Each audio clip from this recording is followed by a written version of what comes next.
And I got my brother-in-law. Sounds like some sort of an Italian story or something. I got my brother-in-law who had never run any company. He was a lawyer, and he said, "Okay, I'll run the company." And he was down in Mobile, and we had a drug and some drug delivery technologies, and that was the company. 7 years later, I couldn't get any venture body to invest.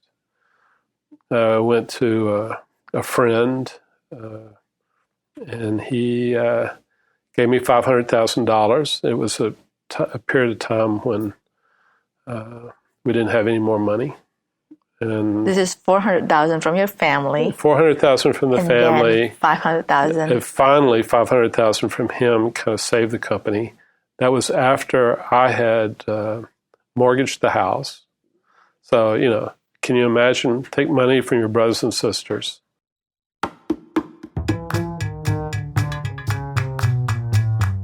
Hello, and welcome to the Health Technology Podcast. I'm Christine Minotto, Director of the Roseman Institute at the University of California, San Francisco. Our guest today is Dr. Eugene de Juan. He is a renowned retinal surgeon, inventor, and entrepreneur. Dr. de Juan asked his father when he was 7 why there was no de Juan in the encyclopedia, which triggered his path in search of doing something impactful. He serves as Vice-Chairman for ForSight Labs, where he participates as an active inventor and advisor in early-stage ophthalmic device opportunity. Dr. de Juan split his time between ForSight Labs and UCSF. He holds the Gene Kelly Stock Distinguished Chair in Ophthalmology. He founded several venture-backed companies and also ForSight Labs. He'll share his do's and don'ts for early entrepreneur and the story on how he started ForSight Labs. They are now on company number 7. Enjoy the talk. Welcome, Gene. Thanks for joining me this morning. I thought it would be good when we start about if you can take me back to where you started, where you grew up, and where you're from. First of all, thank you, Christine, for the invitation. It's really nice to be here. Also very proud of what you and the Roseman Institute have done, and so it's a real pleasure to be here. My father, ophthalmologist, his father, pediatrician. He was born in Puerto Rico and went to Emory, met my mom, who is from Alabama.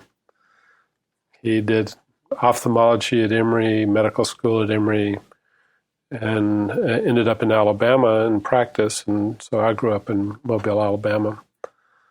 And, and love science.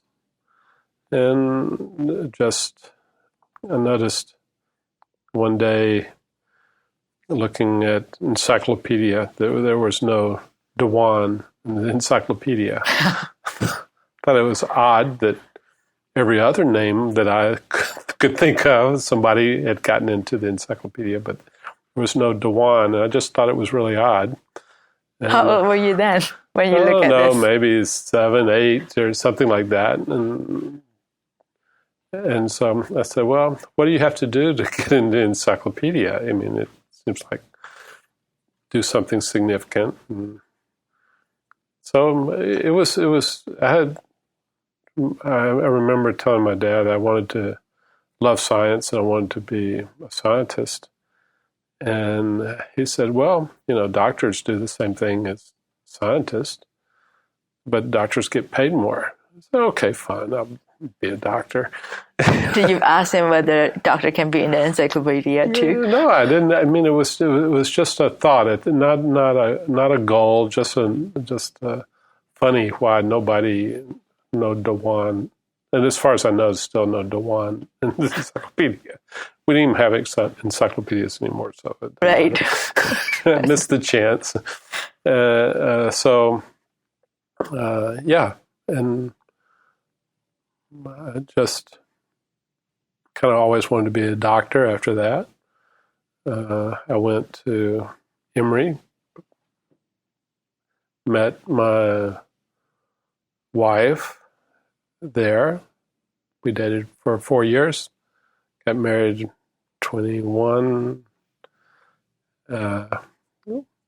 went to graduate school, 2 years of biochemistry, and then went to medical school in Mobile, and then did ophthalmology at Johns Hopkins.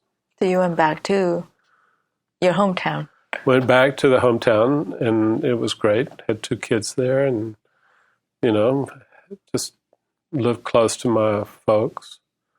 And it was really very pleasant and not too stressful other than the school. Mm-hmm. But everything else was pretty taken care of. And I got this chance to go to Johns Hopkins. It was a little bit odd that you couldn't go from Mobile to Johns Hopkins, the University of South Alabama to Johns Hopkins. Why is that odd? Well, because we were such a new medical school and not particularly well known or famous or anything. And ophthalmology at Johns Hopkins at that time was considered the best. I asked my father, I said, Dad, where should I want to go off to be an ophthalmologist? And he said, well, Wilmer, Johns Hopkins is the best, but you can't get in. I said, well, fine, but tell me where I should go. And but anyway, the reason I got into, I did well. I was a good student and, I had all the honorary clubs or whatever.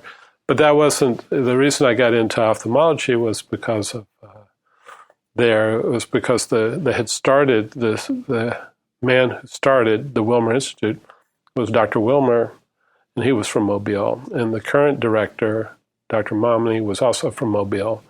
And Dad took care of his mom, his family. And I said that was in the days when the good old boy network still worked. I think I'm the last person that benefited from the good old boy network in ophthalmology. But it was a great opportunity and kind of opened my eyes to a much bigger world, an academic world. How long were you in Johns Hopkins? I was Hopkins for 3 years in the residency. Then I went to Duke to do a fellowship in retina. My father said, well, if you want to come back to Mobile, you need to have something special. You can't just be a regular ophthalmologist. We have enough of those. And this guy named Mockamer's doing this special work, vitrectomy. I think it'd be good if you learned from him. So he was in Miami, then he moved to Duke. And so that's where I wanted to go to do my fellowship, and ended up able to go there.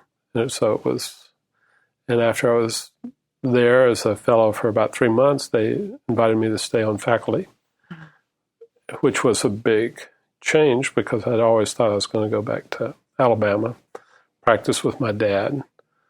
Not because that's really kind of what I wanted to do, just I never considered anything else. Mm.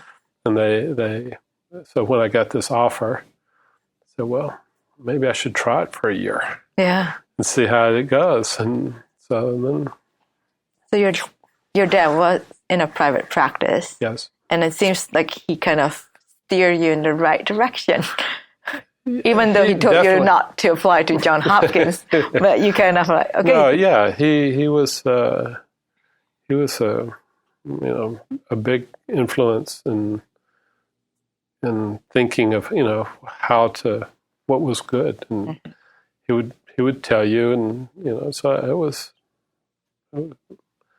I credit a lot of his guidance. When I was going to stay at Hopkins, though, he wanted me to come back to Mobile. To help with his practice, or yeah, the way I think he was more concerned. I'm going to go to a university what's going to happen to me there, and Poor academic. Yeah, poor academic. He goes, what are you going to do? You're going to feed your kids your papers? And I make the joke, well, they had plenty to eat. And so my mother really didn't wanted me to come home because of family reasons. But for the first 5 years, I couldn't make ends meet. I mean, I didn't have enough money. So Dad, gave us money so the kids could go to school and we could live in a nice enough house, and he'd buy a car for us or something. This when you were in Duke? This when I was early faculty member at Duke, and then after about 5 years, I went to the chairman, this guy Mockimer. I said, I just can't make ends meet. It's, I love being here. I love what I'm doing, but I don't see why I should have to pay to stay here. And it was finally kind of after a lot of discussion, and he didn't really want to give me more money, but the vice chairman convinced him to give me more money, and it was not a lot more, $10,000, whatever. Yeah. But it was allowed me to stay in the university, and I loved it. I was there for 9 years. I went back to Johns Hopkins for 9 years, head of vitreoretinal surgery there. I started a thing called the MAD Lab, Microsurgery Advanced Design Lab there. That's a good acronym that you come up with. Yeah, I knew I wanted MAD Lab, and I had to figure out what the name meant. I wanted a very creative, free-thinking kind of environment. And I brought engineers and residents and young doctors and fellows, and we just lived in the hospital. We didn't live outside the hospital, we lived in the hospital. Mm-hmm. So they could go up to the OR, 5 floors above them, but immediately above them, just take an elevator up and down. And so we had a machine shop and machinist, and it was very productive. Was it a very new concept at that time? It was. I didn't know anybody who had done anything like that. At Duke, Mockimer had invented this type of surgery. It was a minimally invasive type of surgery called vitrectomy. It was, one of the 4 basic operations in ophthalmology, and really changed the care of particularly diabetics, and retinal detachment. And so we invented bunches of things there. When I was there as a young faculty member, I still get a royalty check every once in a while from Duke.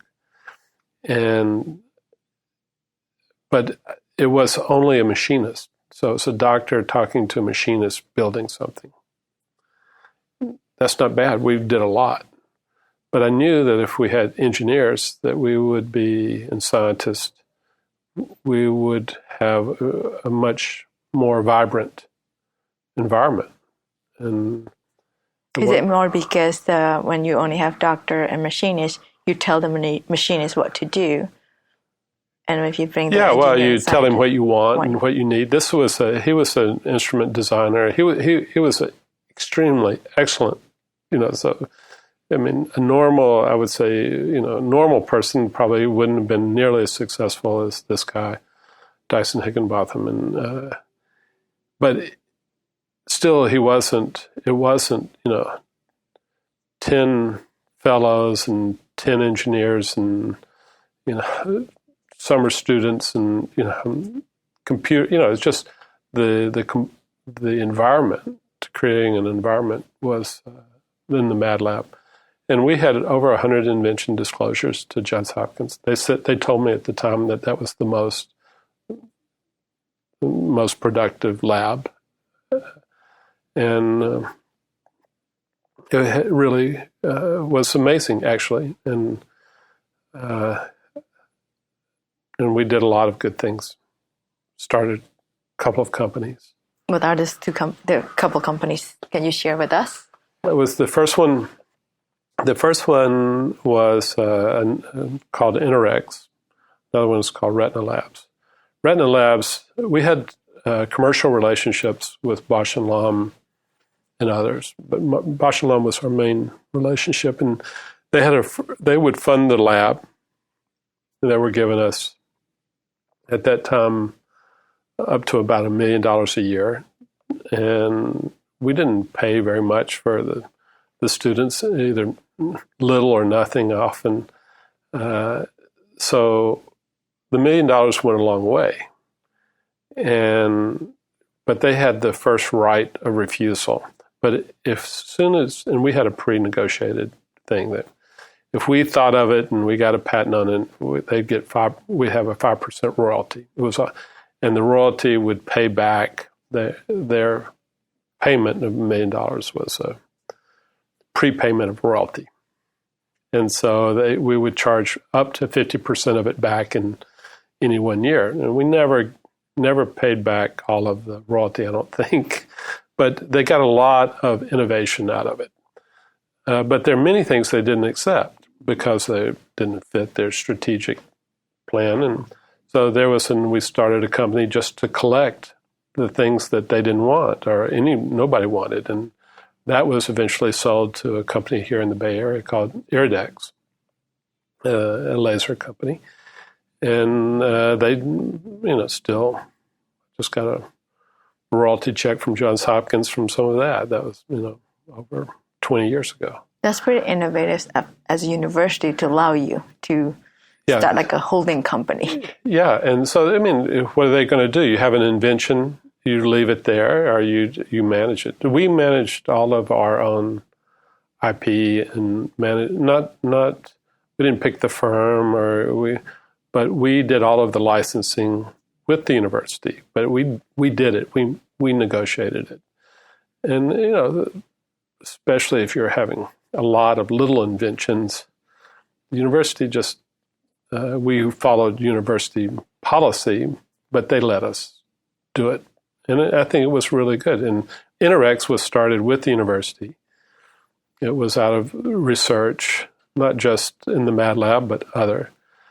And I got my family, this is not what you should tell anybody to do, right? This is not this is absolute opposite of what you should do when you start a company.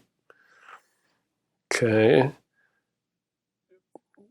Ask your folks for, some money to start a company. So Mom and Dad gave me $100,000 and they got my brothers and sisters. I have one brother and two sisters. And they had a trust, and Dad gave $100,000 out of each of those three trusts. So I had $400,000. And that we would start this company in. Did the company out of your Johns Hopkins? Out of Johns Hopkins. Johns Hopkins helped with formation of the company and gave the IP to the company and got a percentage of the company. And I got my brother-in-law. Sounds like some sort of an Italian story or something. I got my brother-in-law who had never run any company. He was a lawyer, but he was successful, very successful lawyer, but he didn't want to do legal work anymore like he was doing. And he said, okay, I'll run the company. And he was down in Mobile. And we had a drug and some drug delivery technologies. And that was the company. 7 years later, couldn't get any venture body to invest.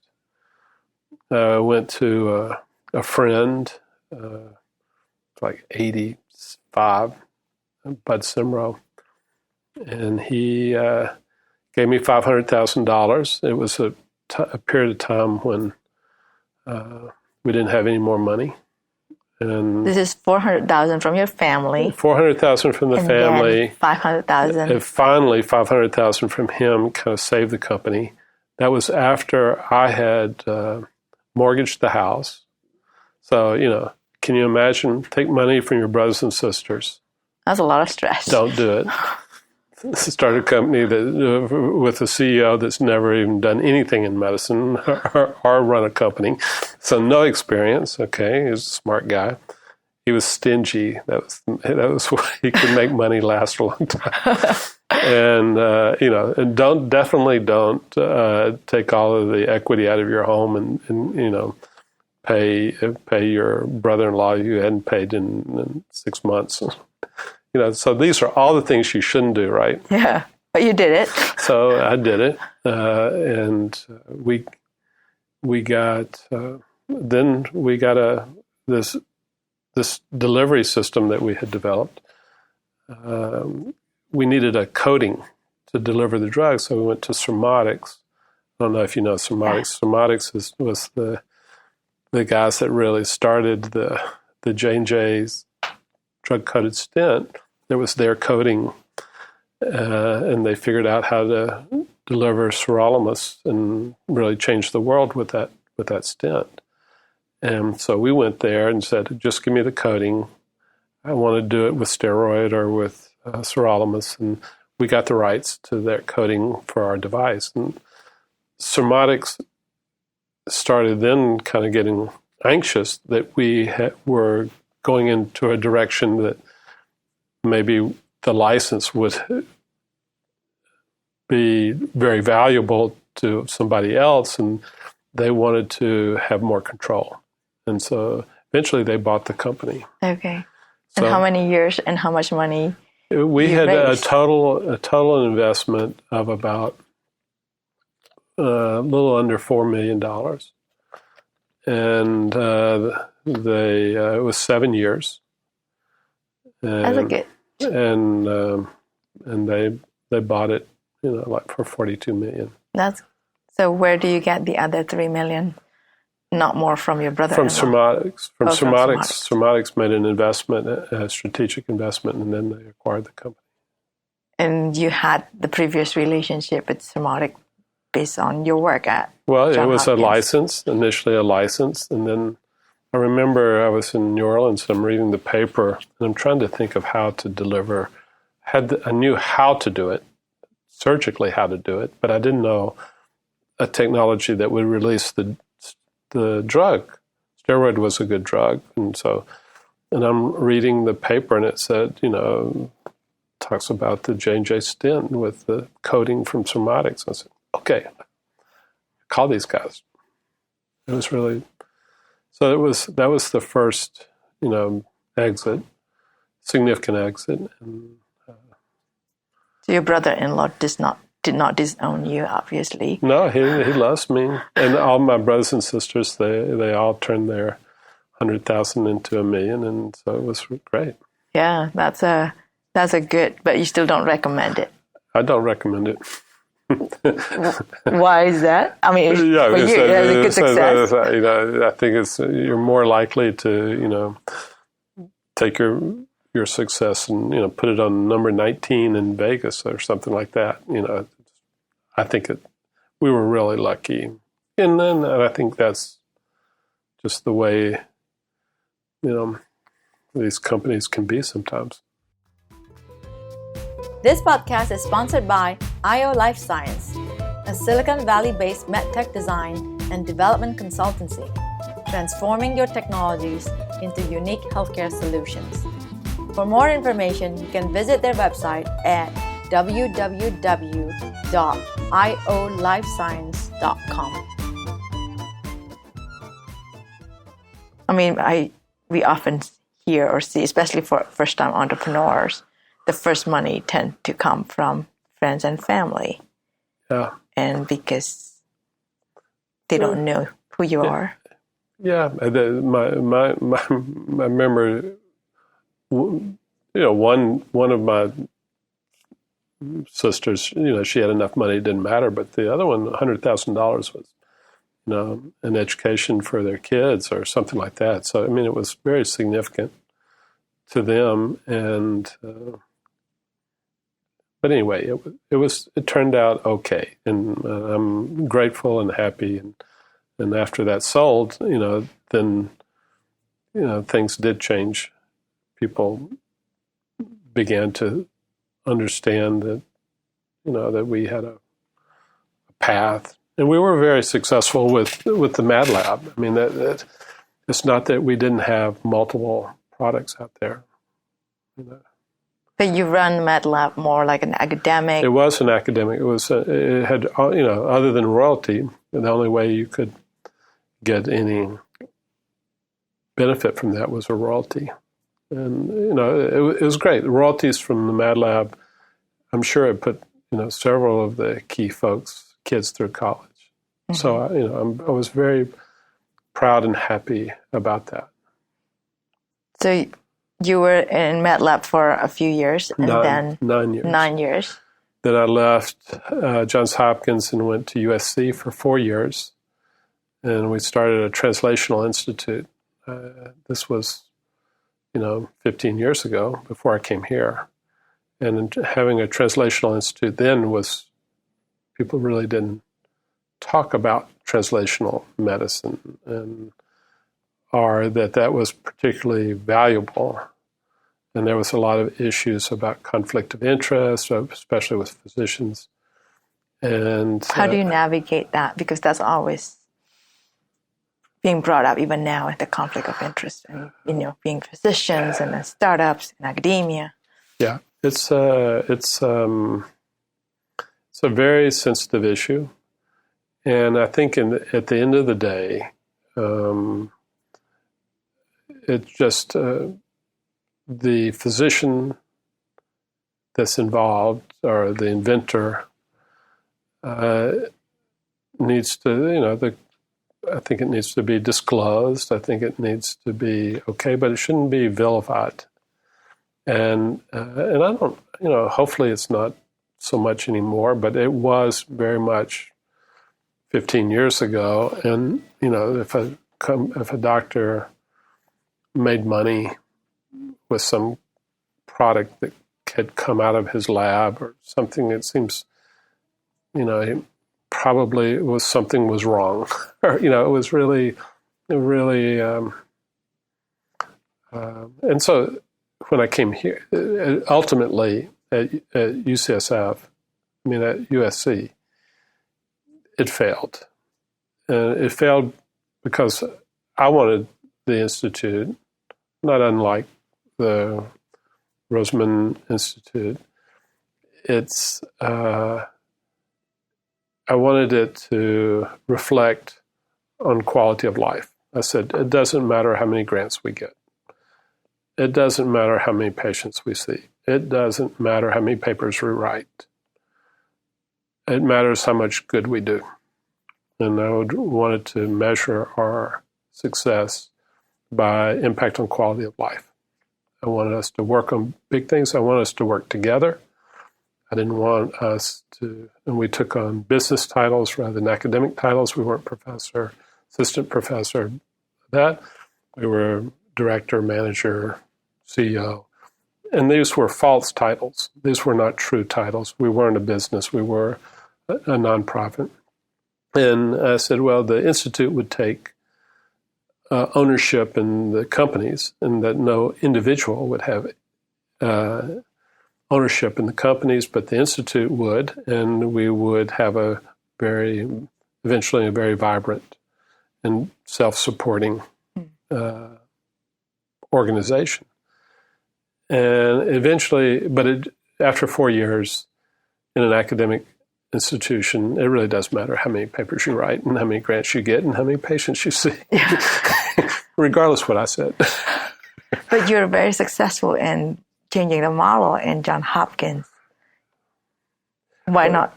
Why can't that be? Yeah, I couldn't. It's because at the end of the day, there were a couple of things that happened, and some of them maybe were situational. One of the companies sold, so there were people that are around me that didn't benefit. And so it seemed, how did that happen? I was working next to you and your company sold, and, I didn't benefit. And I thought that's probably what we're supposed to do. But the company was started at Johns Hopkins. It was just a different time and place. But still, it created as possible, some sort of jealousy or questions or things that happened. But the real thing is that promotion and academic advancement is based on very normal metrics, and I couldn't really change that. And And after about 4 years, even though we were highly successful from a structural standpoint, I mean, we went from 20 people to over 100 people in 4 years. And we had by the end of that, we had a $10 million per year budget. And where's that budget come from? I didn't know, every which way. I mean, from commercial relationships, which we had a lot of, and also from one of the colleagues had a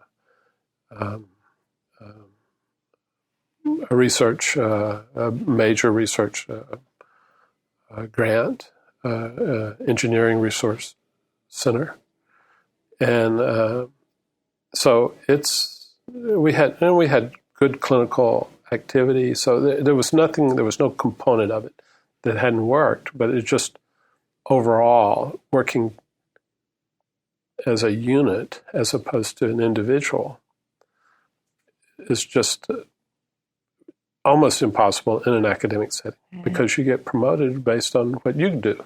Right. If you're first in the paper, that's good. If you're senior author, that's good. If you help somebody, that's so good. I mean, it's not that it's bad, but you just can't make a career out of helping people in an academic institution. And then yet you moved to UCSF. Yeah, because it failed. Okay, so it failed. What do I do?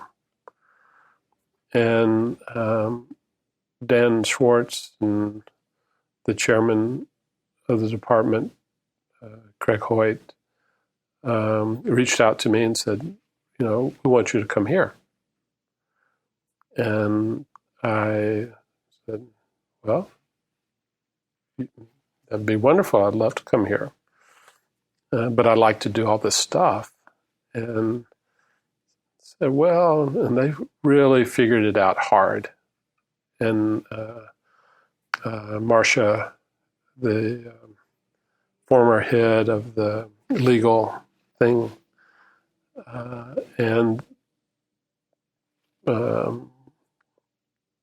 Casey McGlynn at Wilson Sonsini, Angela McFarland, and Craig Hoyt and Stephen McLeod all figured out that if I was exactly 50% of the time, that the university would not make a presumptive claim to my intellectual property. But they would allow me to be full-on professor. And I remember, so they said, okay, 50% of your time, you're like this, you're really full-time, not full-time, but full beneficiary of the university. And Craig Hoyt did one of the best recruitments I'd ever seen in my whole life. And he goes, if you came, Gene, you would be the most distinguished person in our faculty. Of course, not true, but anyway, he said that to me. And so, thank you, Craig, for even saying something nice like that. He goes, no, it's true. If you came, there's only one distinguished chair, and now we have more, but only one distinguished chair at the time. And he says, I sit in it. If you came, I would step out of the chair and recommend they give it to you. I said, never heard anything like this. That's very nice of him. In an academic world, that you don't give away your endowed professorships or something like that. That's just, and then, so I don't really care about a named professorship, but I really want to be around somebody that thinks like that. Yeah. And so he goes, he retires, changes the position, and so he was kind of like, it wasn't such a big gift, but it's still they get the gesture. Yeah, they directed to me, and I have this distinguished chair. They gave it to me, so part of the recruitment. One of the problems of being half time under this situation is that you don't participate in the for physicians. You need, the way they pay physicians is you participate in some sort of clinical incentive plan. Okay. And so I get What is the clinical incentive plan? It just means that if you're active clinically and you generate money for through the clinical activity, there's a way of supporting your salary through that mechanism, which is fine and good, and allows them to pay physicians more fairly in this. But my 50%, you don't get to participate in that. So that's okay. I didn't really care. I didn't understand what that meant. He goes, well, you just get 50% of what a normal professor would get at your level. Okay. But that's the 50% base level in the University of the California. So 50% of the base salary at that point was like $35,000. So for 50% of my time, I was 35. So I had minus tax. Yeah, minus tax and, what, Social Security, whatever, and insurance. It was fine, though. I wanted to come, and ForSight, it allowed me to establish ForSight. Was the idea coming to UCSF after you kind of have formed ForSight already? I mean, no. What is that? It was all integrated. I wanted to be in the university. I'd always been in the university, and so I couldn't imagine just being outside of the university. That's not what I wanted to do. Mm-hmm. And then, but I knew I didn't want to entangle the economic development efforts with the university system at that time, and just to have freedom to operate. And so that's what they figured out. It went all the way to the regents of the university to get this thing approved. And how long did it take? Not so long. I mean, a few months, I guess. But it was just that there was a real willingness all the way around, and I've always been extremely appreciative of what the university, helped and the department really figured out, and it's just worked very well. This podcast is sponsored by IO Life Science, a Silicon Valley-based medtech design and development consultancy, transforming your technologies into unique healthcare solutions. For more information, you can visit their website at www.iolifescience.com.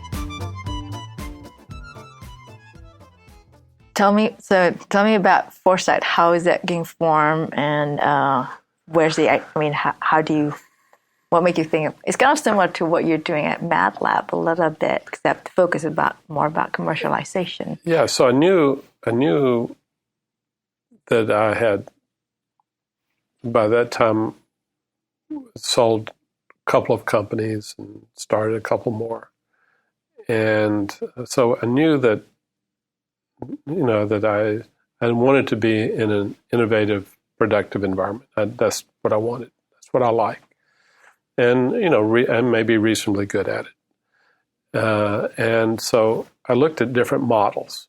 There was, of course, the Foundry, and they had their model was that they pre-funded efforts. So at that point, they had Morgan Thaler and Split Rock, and with Alan Will and Hank Plain and, some really good folk sitting around with Hansen and Mark and team, and they would figure out what they were going to do. I mean, they would start figuring it out with money from the group, and they still are kind of doing that. And I said, "Oh, that's good. Give me a couple $1 million, and I'll go and figure out something to do." I could do that. And I said, "Well, why don't I just join you? Why don't Mark and Hansen, why don't I just join you?" No, that's okay. I mean, of course, I'm a physician. They're engineers. They know about physicians, and that's why they don't have physicians in their group. And so, but they were very welcoming.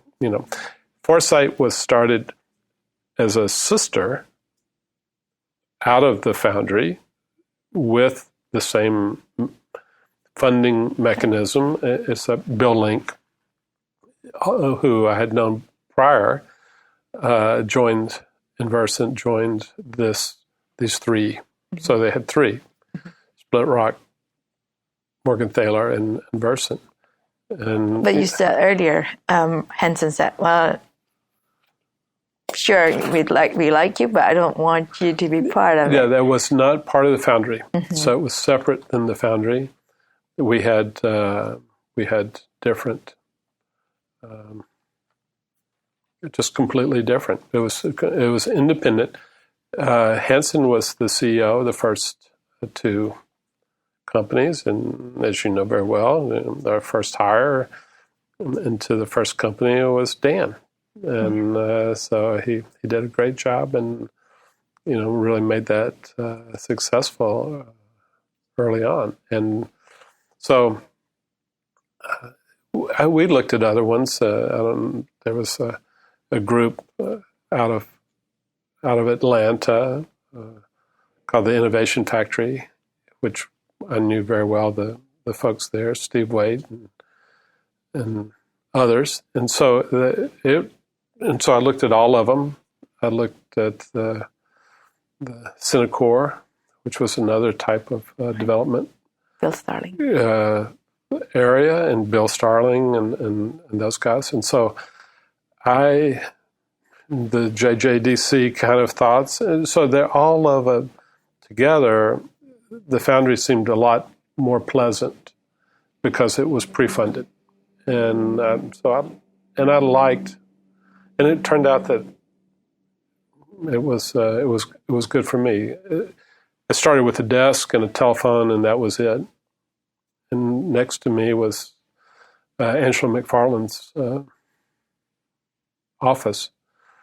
And I remember her; she was chief technology counsel for the foundry at that time, and she came to me and wanted to find out all my ideas when we started. So I told her one whole day, and I gave her all the ideas that I had. And she's writing it down. If you know Angela, she's got this green notebook that she's writing down every detail. And then the next day, we're talking, and she's writing down all the details. And about halfway through the third day, I said, "Angela, that's all the information I have." And she goes, "That's all?" I thought, oh boy, maybe I'm not going to do so good here. But anyway, we started now 7 companies and exited. Depends on how you want to say it. We have strategic relationships with 2 and sold 4. So you're now on number 7. That's exciting. Did you ever imagine this? I mean, is this the way how you want it to turn out to be? Yeah, I mean, yeah. It turned out better than I ever imagined, actually, and I've really enjoyed just being a part of it, seeing great people, get excited and do things, and so I've just really loved it. And we've also helped other companies adjacent to us, and so it's all together, maybe 14, 15 companies. Yeah. Many of your ForSight Labs company were acquired by a drug company. Yes. Yeah. So that's typical. So ophthalmology is typically not drug or device. It's usually some sort of combination. And so we did drug delivery. So 3 of the companies out of ForSight are drug delivery. And they all were acquired, one by Allergan, one by Roche, one by QLT at the time. So so they were all biotech drug company. But that's because it was drug delivery. That makes sense. They probably pay more money too. No,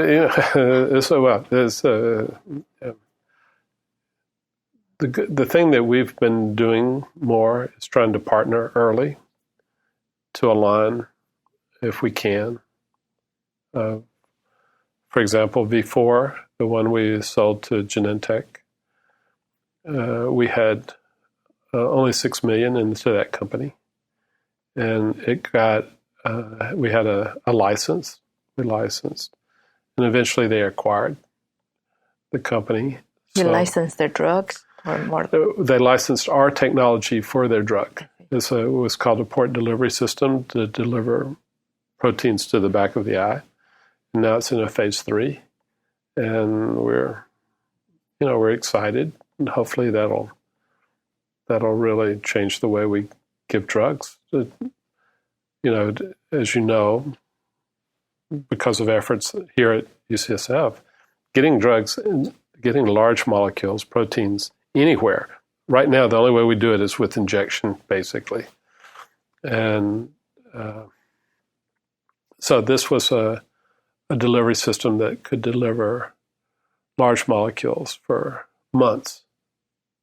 It's fascinating. They just came out with their phase 2 data this past October. And it delivered the mean time to a second injection was 15 months. So, and this was a drug that was compared to getting an injection every month. So it was a big deal for us that the drug delivery seemed to modify the disease, that changed the way the disease acted with the drug. Yeah, that's great. It was fascinating. Yeah. So wow, that's good. It's that make you feel like wow. Yeah, and I wouldn't have necessarily predicted it. I mean, we're just trying to get it out to 4 or 6 months. That was our goal. Yeah. But that in many patients it lasted much longer. Yeah, well, that's a good result. So before we end, you mentioned earlier that do not ask money from your brother-in-law and your brother. What other advice that you have for early entrepreneurs, innovators in the space? Yeah. There's some things that really helped me. One is experienced people, mentors, Hanson, Gifford. Bill Link was a wonderful investor. There are not too many investors like Bill that partner with you. He likes to call himself a thought partner. He really does like to take young entrepreneurs and help them along. I think finding people that will partner with you, if you're a creative type, if you can find somebody that's also Hanson and Dan and that group of people are, like you were saying, they're great engineers, and so that they can solve the problems. They know how to create the solutions.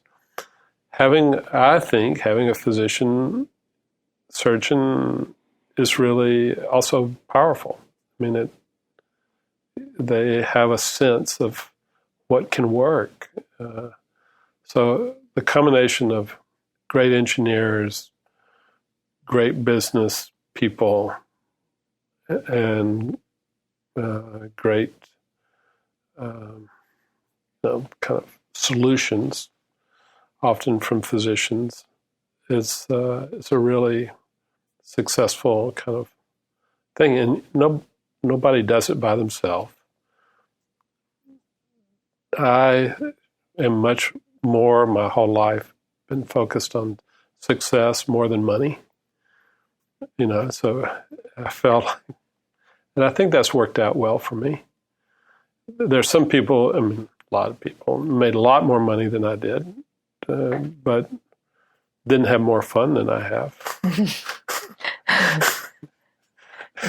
That's good. Yeah, I think that's fun has monetary value too.